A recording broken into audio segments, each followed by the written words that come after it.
عوام اور سیکیورٹی اداروں کو لڑانے کی سازشوں کی تاریخ۔ پاکستان پیپلز پارٹی کے قائد اور سابق وزیر اعظم بے نظیر بھٹو کو 27 دسمبر 2007 کو راولپنڈی لیاقت باغ میں جلسہ عام سے خطاب کے بعد روانگی کے موقع پر شہید کیا گیا تو پورے ملک میں ہنگامے پھوٹ پڑے تھے۔ سب سے زیادہ سندھ مشتعل تھا۔ 3 دن تک پورا ملک جلتا رہا۔ بلوائیوں نے ڈیوٹی ختم کر کے گھروں کو جانے والی لڑکیوں کو بھی نہیں بخشا اور ان پر حملے کیے۔ آج وہ پیپلز پارٹی سیاسی اتحاد PDM کے ساتھ اقتدار میں شریک ہیں۔ 2007 کے جلاؤ گھیراؤ کے دوران پورے سندھ میں یکساں کیمیکل استعمال کیا گیا جو فوری آگ پکڑتا تھا۔ اتنی بھاری مقدار میں یہ کیمیکل کہاں سے آیا، کس نے پہنچایا اور استعمال کرنے والے کون تھے، اس کی اگر تحقیقات کر لی جاتی تو 9 مئی کو پیش آنے والے افسوسناک اور المناک واقعہ سے بچا جا سکتا تھا۔ بھارت کے ساتھ پاکستان کی آخری باقاعدہ جنگ 1971 میں ہوئی تھی، جس کے بعد کشمیر کے محاذ پر معمولی جھڑپوں اور فائرنگ و گولہ باری کے علاوہ کوئی بڑی جنگ نہیں ہوئی ہے۔ لیکن سرد جنگ ہمیشہ جاری رہی ہے جس میں بھارت حملہ آور رہا ہے۔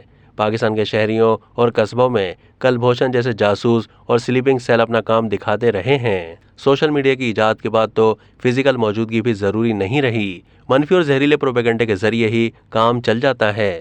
سوشل میڈیا عوام کی سوچ اور فکر پر اثر انداز ہونے والی وہ بارودی سرنگیں ہیں جن کا واحد علاج اس سروس کو بند کرنا ہے۔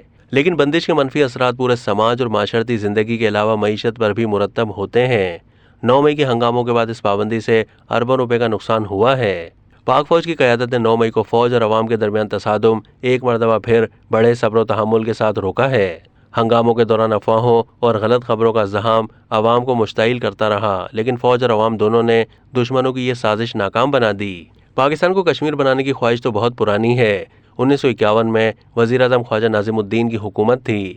14 دسمبر کو اقوام متحدہ کی جنرل اسمبلی کے اجلاس کے ایجنڈے میں مسئلہ مراکش شامل نہ کرنے پر پاکستان میں زبردست احتجاج ہوا۔ اسی دوران گندم کی بڑے پیمانے پر اسمگلنگ کے باعث آٹے کا قحط پیدا ہو گیا۔ 17 فروری 1952 کو لاہور میں جلسہ جلوس منعقد ہوئے۔ 7 جنوری 1953 کو کراچی میں طلبہ نے بہت بڑا جلوس نکالا۔ پولیس نے لاٹھی چارج کیا، جس پر طلبہ نے دوسرے دن بھی جلوس نکالا تو پولیس نے گولی چلا دی، جس سے 8 طلبہ شہید اور متعدد زخمی ہو گئے۔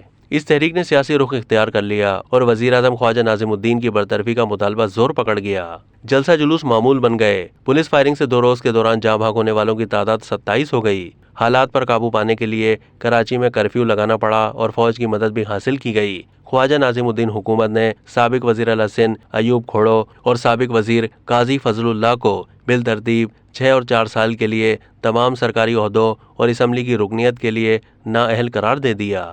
اسی دوران ختم نبوت تحریک شروع کر دی گئی۔ حالات اتنے خراب ہوئے کہ 6 مارچ 1953 کو لاہور میں مارشل لا لگا دیا گیا۔ یہ کسی ایک شہر میں پاکستان کا پہلا مارشل لا تھا۔